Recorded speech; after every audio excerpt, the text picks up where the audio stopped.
On February 19th of 2011, I had to go in for back surgery because of scoliosis. Something went terribly wrong.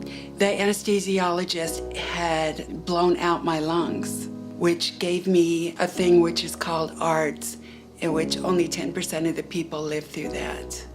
That's when, to make matters worse, somebody turned up the respirator and blew holes in my lungs, which nobody comes back from. And because of what happened with the anesthesia, they had to put me into a drug-induced coma. All the doctors and the specialists told my husband I would never live, that he needed to take me off the respirator, and he just would not do it. He just had a feeling that I wasn't gonna die.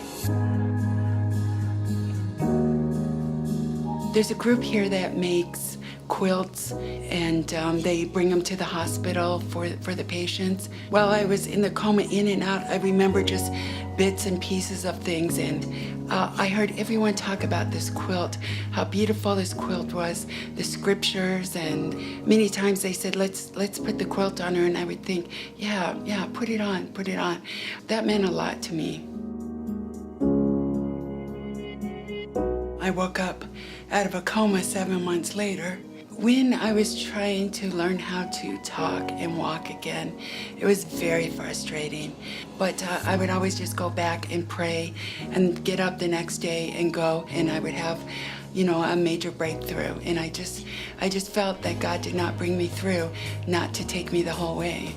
Even with being in a coma, given no % chance to live, having to go through surgeries to walk again, all the therapy and everything it took.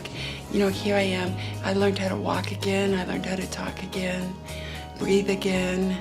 I'm not only that, I'm thriving. So I've gone to the edge of death to here I am, and God saved me. And I've been given back my life.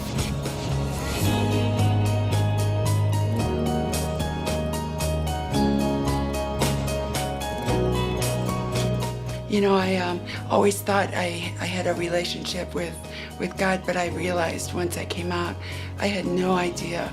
Through this whole process, my son Christian, he came to church every week, and when it was all said and done, he's the one who brought me back to church. I have met so many great people at Central. I joined a women's group, and they have helped me through so many hard times. I started taking the second class steps. And from there, I started serving. Every day I get up and spend time with God. So many people ask me, how come you're not mad at God? I don't want people to look at my life as a tragedy. To me, it's a blessing. And they don't understand that God didn't do this to me, but He brought me through it. And I wouldn't change a thing because it brought me closer to God. I spent 2 Christmases in the hospital.